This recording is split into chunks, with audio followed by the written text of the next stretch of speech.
우리가 읽은 본문 그 전에 보면은 예수님께서 마태를 제자로 부르시는데, 이 마태가 너무 기뻐서 집에 이제 예수님과 제자들을 초청하여 잔치를 벌입니다. 잔치는 이제 먹는 것이죠. 그리고 잔치할 때는 또 이제 좋은 옷을 입기도 하고 또 포도주를 마시기도 하죠. 그래서 오늘 우리가 읽은 이 본문은 사실은 그 잔치와 어느 정도 이제 관련된 그런 소재들을 다루는 것입니다. 첫 번째는 이제 금식에 관한 것이 나오는데, 우리 어제 이제 성경 읽으신 분들은 아시겠지만은 유대인의 달력으로 7월 10일이 대속죄일인데, 대속죄일은 전 국민이, 전 이스라엘이 금식하는 날이었습니다. 사실 우리가 읽은 그 레위기 16장에는 금식이라는 말이 나오지 않는데, 거기에 보면은 자기의 몸을 괴롭게 하는 날이다라고 나오거든요. 그래서 유대인들은 이것을 금식으로 여겼어요. 그래서 이날은 전 국민들이 금식을 하였는데, 바리새인들은, 예수님 당시의 바리새인들은 그 대속죄일만 금식하는 것이 아니라 일주일에 2번 금식을 했어요. 그래서 그 어떤 바리새인이 하나님께 기도할 때 나는 11주도 한다, 일에 2번 금식을 한다, 이런 표현을 하죠. 그래서 요한의 제자들도 아마 그런 바리새인들의 영향을 받아서 금식을 곧잘 했던 것 같습니다.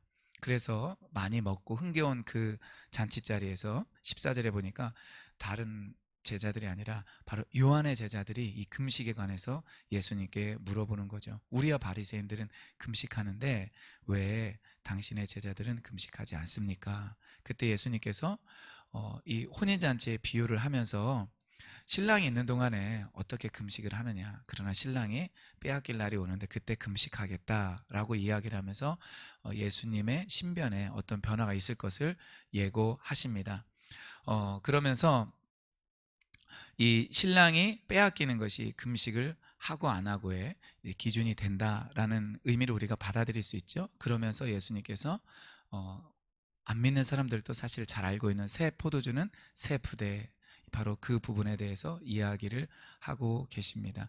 지금이야 우리가 옷이 오래되고 이러면은 다 이제 버리지만, 우리나라도 예전에 좀 가난했을 때는, 그쵸, 어느 부분이 좀 찢어지거나 구멍이 나면은 기워서 옷을 해 입었습니다. 근데 낡은 옷이 있는데 거기에다가 새 조각을 붙이는 사람이 없죠. 그러면은 이제 서로 다 못 쓰게 되고 어울리지 않기 때문에.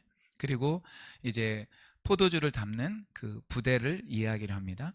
이 포도주를 담는 이제 그 부대가 낡으면은 이제 새 포도주는 새 가죽 부대에 담아야지, 그렇지 않으면은 그 포도주는 이제 발효를 하기 때문에 그 팽창을, 그 낡은 그 포도주 담는 그 부대가 감당을 하지 못합니다. 그래서 터져버리면은 그 가죽 부대에 넣었던 포도주도 사실은 잃어버리게 되는 것이고, 그 가죽 부대도 손상을 입기 때문에 새 포도주는 새 부대에 담아야 된다라고 이야기를 하시죠. 여기 새 포도주가 바로 예수님이시죠.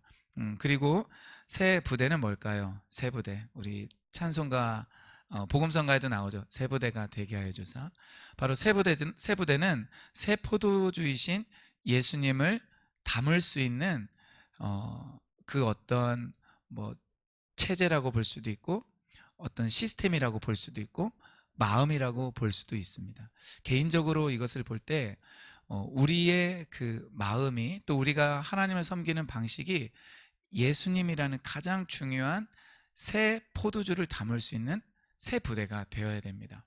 그래서 우리가 잘 알듯이 더 이상 구약의 그런 어떤 율법 체제나 제사 제도나, 그리고 구약의 그 시스템을 통하여서 우리가 하나님을 섬기고 하나님께 나아가는 것이 아니라 예수님이라는 그 새 포도주에 맞는 것을 택해야 됩니다. 근데 놀랍게도 신약 성경을 읽어보면은 우리가 종교적으로 어떤 새로운 개혁을 하지 않더라도 이미 이 신약 성경의 저자들이 새 부대의 그 삶과 의식이 무엇인지 사실은 우리에게 다 말을 해주고 있죠. 율법을 지킴으로 의롭게 되는 것이 아니라 바로 이방인조차도 믿음으로 의롭게 된다. 그리고 지성소에 1년에 한 번 대제사장이 들어가는 것이 아니라 예수님이 죽으실 때 성전 휘장이 찢어짐으로 인하여서 누구든지 하나님의 그 보좌 앞에 나갈 수 있다, 임재 앞에 나갈 수 있다. 히브리서나 다른 서신서에도 보면은 은혜의 보좌 앞에 담대히 나아라 초청을 하고 있죠.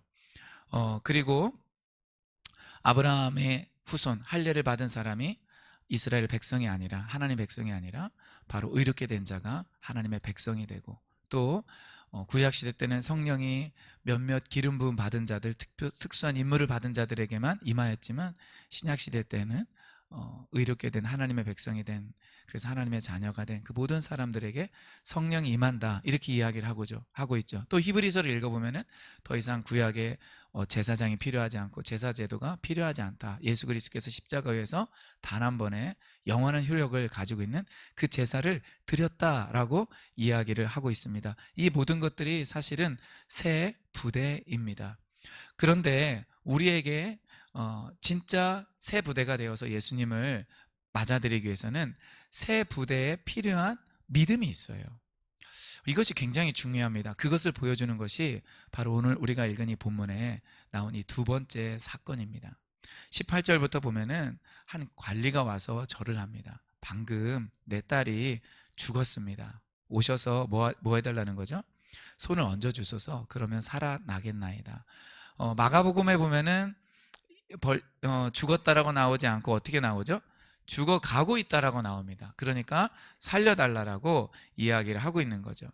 이 18절부터 우리가 26절까지 보면은 지금 구절수가 몇 구절이 하나, 둘, 셋, 넷, 다섯, 여섯, 일곱, 여덟, 9구절인데 마가복음에는 이것이 23구절로 되어 있습니다. 그리고 누가복음에는 17절로 되어 있고요.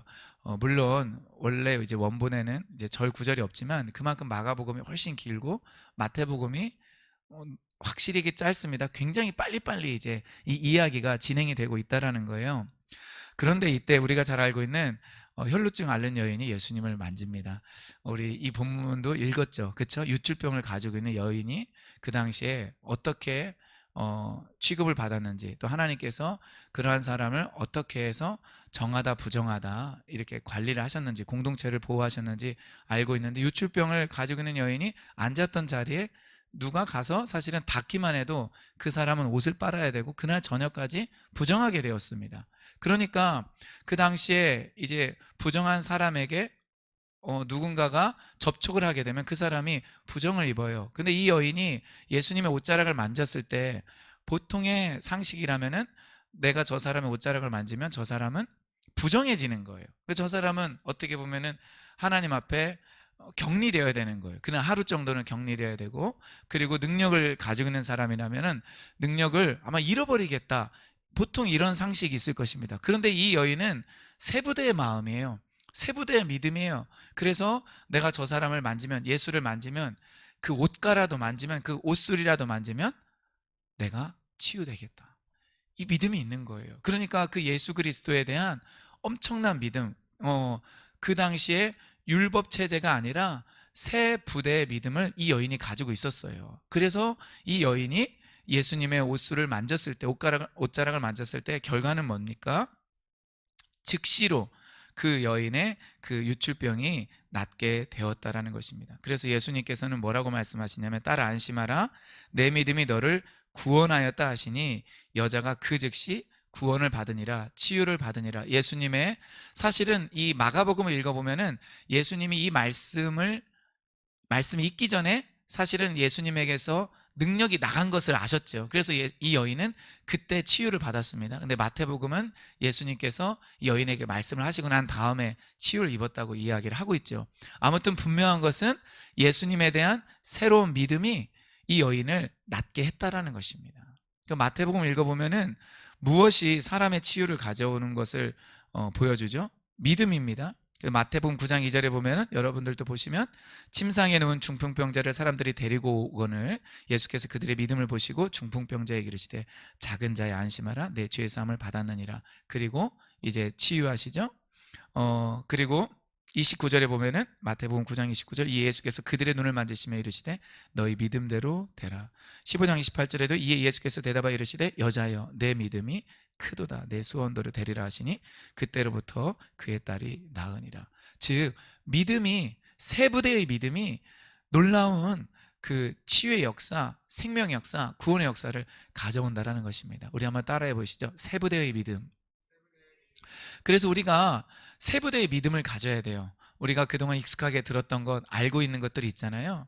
근데 그 믿음이 아니라 정말 성령께서 우리의 삶의 현장에서 주시는 그 세부대의 믿음, 세부대의 생각, 또 세부대의 행동을 우리가 가져야 돼요. 그것은 성령 안에서 이루어지는 것입니다. 성령이가 교제할 때, 성령의 음성을 들을 때 나타나는 것이에요. 이것이 실제로 하나님의 역사를 가져오게 되는 줄 믿습니다. 이 관리 역시 저는 세부대의 그 믿음을 가진 사람이라고 생각이 돼요. 죽었지만 예수님 오셔서 손을 얹어주시면 제 딸이 나을 것입니다. 그래서 예수님께서 실제 가셔서 뭐라고 말씀하세요? 거기 있는 사람들에게 물러가라. 이 소녀가 죽은 것이 아니라 잔다. 성경에서는 그 죽음을 많이 잔다라고 표현을 하고 있어요. 우리 성경, 신약성경 특별히 읽어보면은. 그래서 예수 안에서 죽은 자들을 예수 안에서 뭐 하는 자들이라고 말하죠? 잠자는 자들이라고 말해요. 잠자게 되면 어떻게 되죠? 결국은 깨어나게 됩니다. 죽은 사람은 깨어나지 못하지만 잠자는 자들은 깨어나게 돼요. 즉 우리의 부활, 예수 그리스도의 부활이 있기 때문에 우리의 부활이 있다. 이것을 이제 보여주는 그 표현이, 믿음의 표현이 예수 안에서 잔다라는 것입니다. 근데 예수님께서 오늘 뭐라고 말씀하시냐면은 이 소녀가 죽은 것이 아니라 잔다라고 말을 하는데, 앞에 있는 죽은 것은 뭐예요? 깨어날 수 없는 죽음이에요. 그리고 잔다라고 말하는 건 뭐죠? 그것도 역시 사실은 이 소녀는 이미 죽었지만 깨어날 수 있는 죽음이라는 것입니다. 그렇기 때문에 주님께서 이 말씀을 하시고 이제 마가복음에 보면 달리다고 하셔서 이제 소녀를 일으키시죠. 그래서 살리시는데, 여러분 바로 우리에게 이 놀라운 그 믿음이 있기를 바라요. 물론 우리가 당연히 죽었을 때, 그것은 사실은 세상 사람들이 말하는 끝, 단절의 죽음이 아니라 우리는 예수 안에서 잠드는 것입니다. 정말 우리는 이것에 대한 소망을 가져야 돼요. 그래서 우리 표현도 그리스도 예수 안에서 죽은 자들은 이 사람은 잠시 잠들었다. 마지막 부활의 때에 그 몸까지 부활할 것이고, 그리고 지금 그 영은 그리스도와 함께 있다. 잠자고 있다. 우리는 이런 인식을 가져야 돼요. 그래서 우리가 죽음을 두려워하지 않고 죽음을 이길 수 있는 그 마음이 늘 되어야 됩니다. 그리고 오늘 이제 나누는 말씀의 주제인 것처럼 우리의 그 믿음이 치유에 관해서든 죽음에 관해서든 그 어떤 것이든 예수님께서 역사하실 수 있는 그 새 믿음이 되어서 하나님의 일들을 우리가 삶의 현장에서 더욱더 많이 체험하실 수 있기를 주의 이름으로 축원드립니다.